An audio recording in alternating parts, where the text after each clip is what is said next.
Welcome back to abettersociety.info.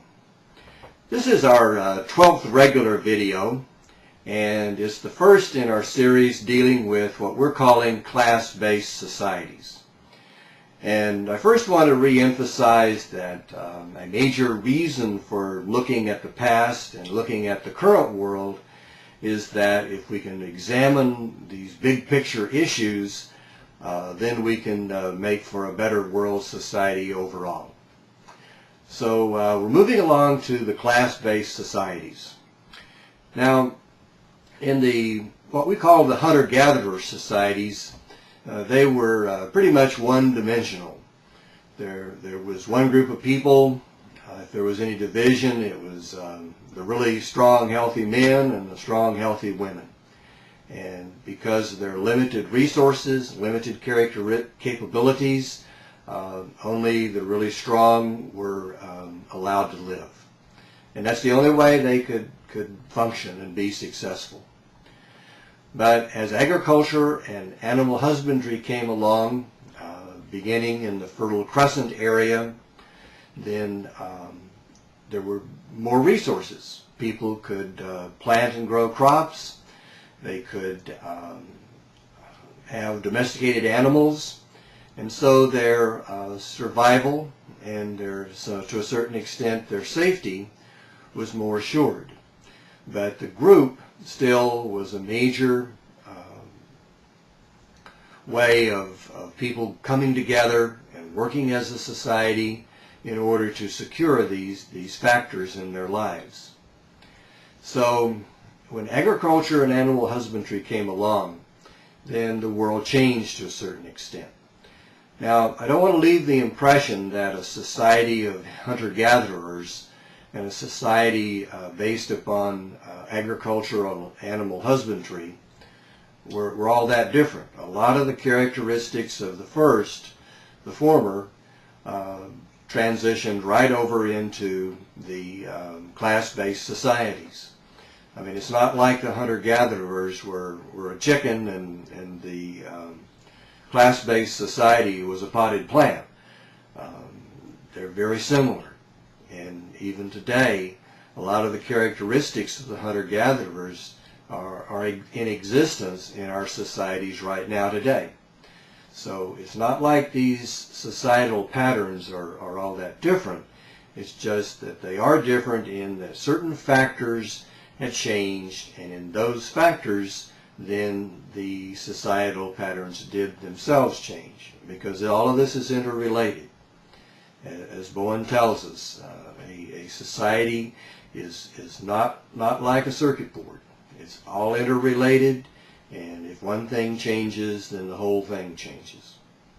So in thinking about this transition, you can read Jared Diamond's book, Guns, Germs, and Steel.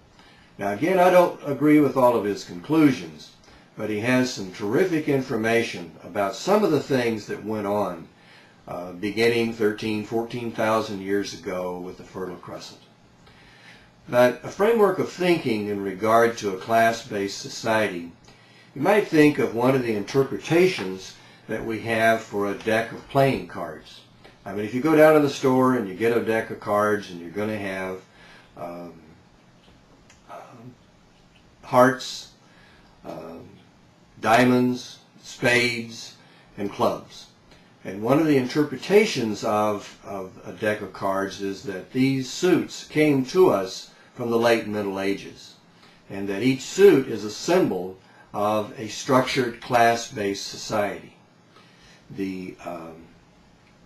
The diamonds would represent the merchant class.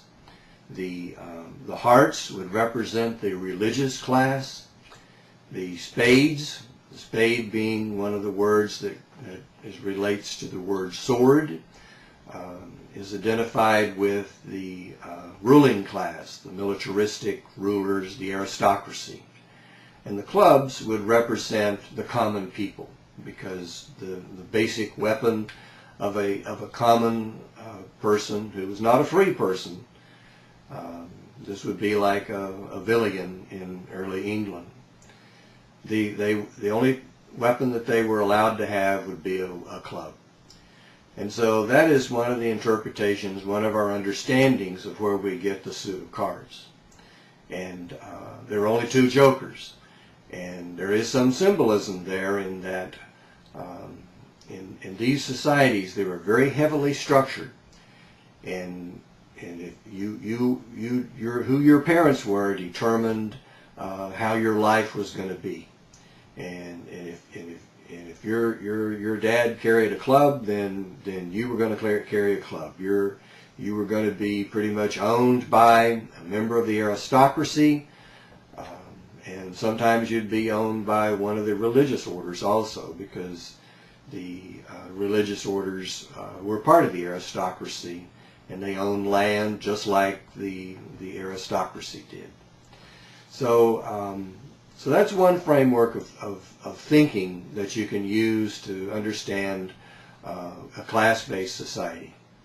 Now, the difference between a deck of cards in the real world toward the end of the Middle Ages is that there would be a whole lot more people who were clubs than there would be people who were in the aristocracies, because you would have relatively few people who were in the aristocracy, who were the ruling class, the wealthy class, and they essentially would also supply the people who were in the upper levels of the religious classes, and the merchants didn't come along until later in the Middle Ages. So most of the people would be owned folks. I mean, they were not free people. They were either, well, our common word that we use is a serf, and some of them would be outright slaves. And there is some difference between a serf and a slave, but in all regards, both of them are owned people. They're owned by someone else. So that is just kind of a brief introduction of what a class-based society is about. I think as we continue to explore this concept, there will be some rather significant surprises for most people in regard to this system of society. So I'm going to sign off, and we'll talk about class-based societies again later. Talk to you later.